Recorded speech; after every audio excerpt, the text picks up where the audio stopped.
woman no one saw. The glass doors of Halcyon Global rotated endlessly, swallowing ambition and spitting out power with mechanical indifference. Every morning, the same ritual unfolded. Tailored suits, polished heels, confident strides, and voices sharpened by authority. It was a place built for people who wanted to be seen. She did not. She slipped through the revolving doors at exactly 8:42 a.m. as she always did, early enough to be reliable, late enough to avoid notice. Her cardigan hung loose around her shoulders, the color chosen not because it flattered her, but because it disappeared. Her hair was pulled back tightly, not for style but for safety. Oversized glasses dulled the sharp intelligence in her eyes, and her shoes made no sound on marble floors designed to echo status. Invisibility was not an accident. It was a decision. 4 years earlier, she had learned the cost of being noticed. The lobby buzzed with power, executives arguing into headsets, assistants scurrying with coffee orders, laughter too loud to be sincere. She moved between them like air. No greetings. No interruptions. No assumptions. Exactly as planned. Her employee badge read L. Rowan, Data Operations, a title vague enough to invite no questions. Most people assumed she processed reports or ran back-end spreadsheets. No one ever asked what she actually did. The elevator doors closed around her reflection. She avoided her own eyes. 14 floors later, she stepped into a quieter world. Fluorescent lights, soft keyboard clicks, and the hum of data moving invisibly through servers that powered billion-dollar decisions. Her desk sat in the far corner, half hidden by a structural column. She had chosen it herself. Corner desks were safe. She powered on her monitors, 3 of them, each already loaded with live financial feeds, predictive models, and anomaly trackers she had built from scratch. While others relied on dashboards provided by third-party consultants, she trusted only what she personally engineered. Numbers never lied. They didn't care about her gender. They didn't care about her face. They didn't interrupt. They didn't underestimate. She exhaled slowly and pulled up the file she had been dissecting for weeks. Project Orion. Halcyon Global's potential acquisition of a rising AI logistics firm that Wall Street couldn't stop praising. The headlines screamed innovation. The projections promised exponential growth. But the numbers whispered something else. And she had learned long ago to listen to whispers. She traced patterns no one else bothered to follow. Revenue timing inconsistencies, user engagement inflation, valuation smoothing across subsidiaries. Nothing illegal at first glance. Just dishonest. Carefully dishonest. Her fingers moved with practiced precision as she finalized her analysis. She formatted it cleanly, stripped of flair, stripped of ego. At the bottom, where a name should have been, she typed only Employee ID, 7392. She hesitated, then saved. Across the city, 30 floors above her, the man who owned the future stared out over it. Ethan Vale had built Halcyon Global into a titan before most people finished figuring out who they were. At 36, he was already a fixture in business journals, visionary, relentless, the quiet storm. He hated most of those words. Success had sharpened him, but it had also surrounded him with noise. Everyone wanted something. Everyone spoke loudly. Everyone was certain they were right. Except one voice. For 6 months, reports had landed in his inbox that felt different. Cleaner. Deeper. Uncomfortably honest. They challenged assumptions his senior executives had accepted without question. And every single one came from the same anonymous source. Employee 7392. No title. No photo. No reputation. Just clarity. Ethan leaned back in his chair, fingers steepled, eyes narrowing as he reread the Orion analysis. The conclusions were not popular. If they were correct, the deal his board was already celebrating could implode. If they were wrong, ignoring them would still be reckless. He pressed the intercom. Send me everything we have on Employee 7392. There was a pause. Yes, sir. Minutes later, a thin digital file appeared on his screen. Lena Rowan. Education. Dual degrees in applied mathematics and computational economics. Graduate research, predictive risk modeling. Performance reviews, exceptional. Visibility, minimal. No photo. Ethan frowned. People didn't stay invisible in his company unless they were afraid, or deliberate. Where does she sit? He asked quietly. 14th floor, his assistant replied. Data operations. Northwest corner. Ethan closed the file slowly. Schedule a meeting. Today. Back on the 14th floor, Lena felt it before she heard it. The sudden stillness. The shift in air. The way conversations softened. Her supervisor stood at her desk, hands folded, expression unreadable. "The CEO wants to see you." The words landed like a fault line breaking. Her heart pounded, but her face did not change. "Did he say why?" He shook his head. "Just your reports. Whatever you're doing, it worked." As she stood, something inside her trembled, not fear, not excitement, but the quiet terror of exposure. She had built her life on remaining unseen. And now the highest authority in the building had noticed her. The elevator ascended too quickly. She adjusted her cardigan, straightened her posture, and reminded herself of the rules she had survived by. Do not apologize. Do not perform. Do not explain more than necessary. The executive floor gleamed with intentional silence. Every surface whispered money. Power lived here. And at the center of it all stood Ethan Vale. He looked up as she entered, and for the first time in months, something surprised him. Not her clothes. Not her demeanor. Her eyes. They were sharp. Unflinching. Untouched by hierarchy. "Ms. Rowan," he said evenly. "Sit." She did. "I've been reading your work," he continued. "Tell me why everyone else missed this." She met his gaze. "Because they trusted what they were shown," she said calmly. "I verified what was hidden." Silence stretched. Ethan smiled, slowly. And in that moment, the invisible woman realized something irreversible had begun. When power turned its gaze on her, the first thing Lena Rowan learned about visibility was this. Being seen did not mean being accepted. The moment she left Ethan Vale's office, the atmosphere of Halcyon Global shifted around her. It was subtle at first, glances that lingered a second too long, conversations that paused when she passed, whispers that resumed just out of reach. The corporate machine had sensed a disturbance, and it did what it always did when something unfamiliar appeared in its ecosystem. It evaluated whether the anomaly was a threat. By noon, the rumors had already evolved. Some said she had blackmail. Others said she was a pet project. A few suggested something uglier, spoken softly enough to maintain plausible deniability. Lena heard none of it directly. She had learned long ago that cruelty was loudest when you pretended not to listen. At precisely 1 p.m., a calendar invite appeared on her screen. Executive Strategy Review, Project Orion. Location, 29th Floor Conference Hall. Required attendees, Senior Leadership. Additional attendee, L. Rowan. Her fingers hovered over the keyboard. She had never been inside that room. The conference hall on the 29th floor was designed to intimidate. Floor-to-ceiling glass overlooked the city like a reminder of dominance. The table alone could seat 20 men who had never once been told they were wrong. When Lena entered, conversation slowed, not because she was important but because she was unexpected. She felt it immediately. The way eyes flicked to her badge. The way mouths tightened. The way someone quietly laughed under their breath. She took the last empty chair. Ethan Vale stood at the head of the table, expression neutral, posture relaxed in a way that only real power allowed. He didn't acknowledge the tension. He didn't need to. "Let's begin," he said. The presentation moved quickly, growth projections, synergy assumptions, optimistic forecasts repeated like scripture. Lena listened carefully, noting each exaggeration, each convenient omission. Then Ethan turned to her. "Ms. Rowan," he said calmly, "walk us through your findings." The room froze. Lena stood. The first voice came before she even finished her opening sentence. "With all due respect," said Marcus Haldane, Senior Vice President of Mergers, leaning back in his chair, "I'm not sure why a data operations analyst is contradicting 6 months of due diligence." A few men smiled. One nodded. Lena didn't react. "With all due respect," she replied evenly, "titles don't validate numbers. Accuracy does." A ripple passed through the room. She continued. She showed them the timelines. The hidden offsets. The discrepancies masked as innovation. She explained how Orion's user engagement was inflated through reclassification, how projected revenues relied on assumptions that collapsed under minimal scrutiny. "This is theoretical," Marcus scoffed. "Every tech company optimizes its metrics." "This is systemic," Lena corrected.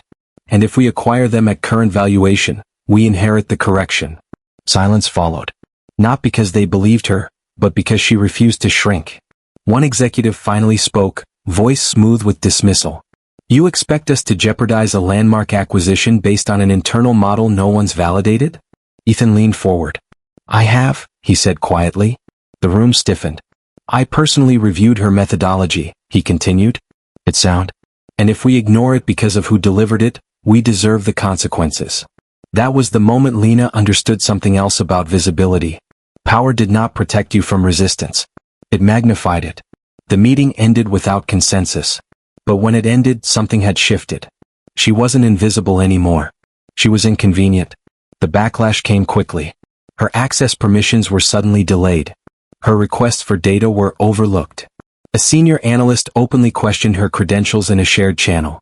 At one point, someone forwarded her an anonymous message. Know your place. Lena stared at the screen for a long moment, then deleted it. She had not survived everything she had survived to retreat now. That evening, as the office emptied, she remained at her desk, recalibrating her models. If they wanted proof, she would give them certainty.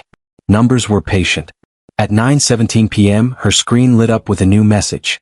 Veil still working? She paused. Oh, Rowan, yes. Minutes later, footsteps approached. Ethan stopped beside her desk, no entourage, no authority on display, just a man who looked tired. They're pushing back, he said quietly. I expected that. He studied her. Most people would have folded. I didn't come this far to be tolerated, she said. I came to be right. For the first time, Ethan smiled, not the public one but something genuine. Good, he said. Because tomorrow they'll try harder. He walked away, leaving her with a strange sensation in her chest. Not fear but resolve. The next morning, Lena arrived earlier than ever.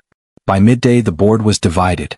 By evening the media had caught wind of internal hesitation. And by nightfall Orion's executives demanded answers. What none of them realized was this. The woman they dismissed had already seen the ending. She had simply chosen the moment to reveal it. The day they tried to break her. The invitation arrived at 6:12 a.m. Not a meeting request. Not a discussion. The summons. Emergency Executive Review, Project Orion. Location, main boardroom. Attendance, mandatory. Lena stared at the screen already knowing what it meant. They were done debating behind closed doors. If they couldn't silence her quietly, they would do it publicly. The boardroom was full when she arrived. Every seat taken. Every face familiar. Investors. Legal counsel. Senior executives whose approval decided careers with a nod or a glance. The air felt heavier than usual, thick with anticipation. Ethan Vale stood near the window, unreadable. Lena took her place alone at the far end of the table. Marcus Haldane didn't wait for formalities. We're wasting time, he announced, standing. This acquisition delay is damaging confidence. And frankly, it's being driven by unverified analysis from someone without decision-making authority. He looked directly at Lena. This is not personal, he said smoothly. It's governance. Lena felt the familiar tightening in her chest. Not panic, not fear, but the echo of every room she had ever entered where she was expected to justify her existence. She stood. My analysis is verified, she said. Independently reproducible. And if anyone here would like. That won't be necessary, another executive interrupted. We've reviewed your models. Lena blinked. You haven't. A murmur rippled. They were distributed internally, Marcus said. We found significant issues. He tapped the screen. A projection appeared, her work distorted. Variables removed. Assumptions altered. Conclusions reframed. They had gutted it. This, Marcus continued, is why we rely on experienced leadership. Data can say anything if you force it to. Lena felt heat rise in her face, not from shame but from anger sharpened by restraint. That is not my model, she said clearly. Silence fell. Ethan turned slowly. Explain, he said. They removed the risk-weighting layer, Lena continued, voice steady. That's where the exposure appears. Without it, the projections are meaningless. Marcus smiled thinly. Convenient. This is deliberate misrepresentation, Lena said. And you know it. The word hung in the air. Deliberate. Someone laughed quietly. Careful, Marcus said. Accusations have consequences. So does silence, Lena thought. But this room had already decided who they would believe. The vote came swiftly. Proceed with acquisition. Suppress internal dissent. Document methodological inconsistency. When the gavel struck, Lena felt something inside her fracture. Not her confidence, but her illusion of fairness. The meeting adjourned. Executives stood, voices low, satisfied. A problem had been handled. Ethan remained behind. So did Lena. I'm sorry, he said quietly once the room emptied. She looked at him, eyes calm, exhausted. They didn't just reject my work, she said. They tried to erase it. I should have stopped it, he admitted. Yes, she said simply. That night, Lena packed her desk. Not because she was quitting, but because she knew what was coming. Reputations didn't survive accusations like hers. She had crossed an unspoken line. As she shut down her monitors, an alert flashed on her personal laptop, something she had set months ago and forgotten. Anomaly detected. She froze. She reopened the Orion feed. The numbers had shifted. Not slightly. Dramatically. User activity had spiked unnaturally across multiple regions. Too perfectly, too fast. Synthetic. Someone was inflating metrics in real time. And they were doing it because the acquisition was about to close. Her hands moved instinctively, recording, cross-referencing, locking timestamps. This wasn't projection anymore. It was evidence. She worked through the night, fueled not by hope, but by certainty. By dawn she had what she needed. At 8:03 a.m., global markets opened. At 8:17 Orion stock surged. At 8:29, Lena sent one email. To the board. To legal. To Ethan. Subject line. Immediate disclosure risk. Then she waited. At 9:11 a.m. trading halted. At 9:14 regulators requested documentation. At 9:20, Orion's executives stopped answering calls.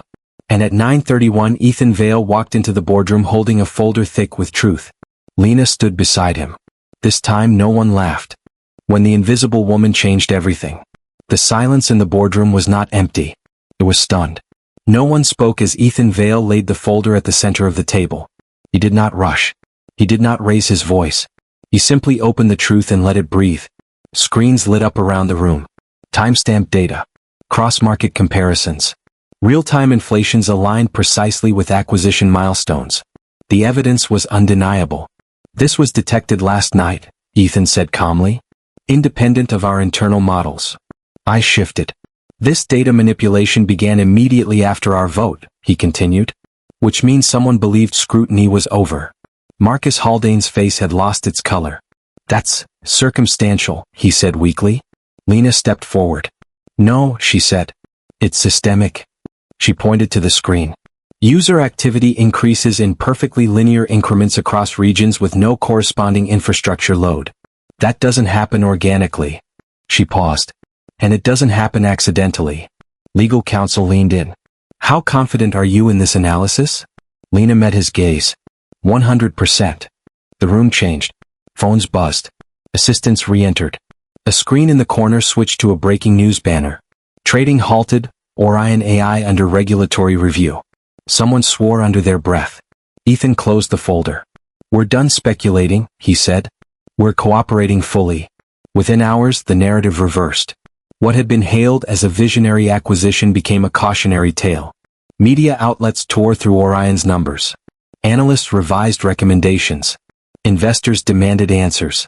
And every question led back to the same source. The woman no one had wanted to hear.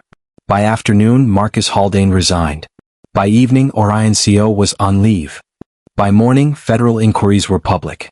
Lena sat alone in the same boardroom, sunlight cutting across the table where she had once been dismissed. Ethan stood beside her. They owe you an apology, he said. They owe the truth accountability, she replied. He studied her carefully. You never wanted credit. I wanted integrity, she said. The credit can come later. It did. 2 days later, Ethan stood before the company. Every employee, every floor, every screen. He spoke clearly. This company exists because of people willing to speak when silence is easier. Last week, one person did exactly that, despite pressure, dismissal, and personal cost. He turned. Lena Rowan didn't just save us from a disastrous acquisition. She protected our credibility. Applause filled the building. Not polite. Lena stood, heart pounding, not from fear but from release. Ethan continued. Effective immediately, she will be leading our risk intelligence division. The invisible woman had become impossible to ignore. The power of being seen without losing yourself. The applause faded, but the quiet that followed felt different from all the others Lena had known. It wasn't dismissive. It wasn't tense. It was respectful. For the first time since she had walked through Halcyon Global's revolving doors years earlier, she felt no urge to shrink. No instinct to disappear. No need to armor herself with anonymity. She stood there, visible and still herself. The weeks that followed moved quickly but not recklessly. Investigations unfolded with precision. Internal reviews led to structural changes. Committees were reformed. Safeguards strengthened. The company that had once tried to silence inconvenient truth began, slowly, to listen. Lena didn't celebrate Marcus Haldane's downfall. She didn't need to. Justice, she had learned, didn't require cruelty to be complete. One evening, long after the offices had emptied, Ethan found her in the same corner space she had never left, now redesigned, open, and unmistakably central. "You could have asked for anything," he said. "Title. Compensation. Influence." She smiled faintly. "I asked for the work." He nodded. "Why?" "Because power without purpose is just noise," she replied. "And I spent too long being quiet to become that." He studied her for a moment, then extended his hand, not as a CEO, not as a savior, but as an equal. "Thank you," he said simply. She shook his hand. Not because she needed validation, but because she chose connection. Months later, a young analyst hesitated at her office door. "I just wanted to say," the woman began nervously, "seeing you here made me believe I don't have to disappear to survive." Lena felt something tighten in her chest. "You don't," she said. "But you also don't have to fight every battle alone." That night, Lena walked out of the building without rushing, without hiding, without looking down.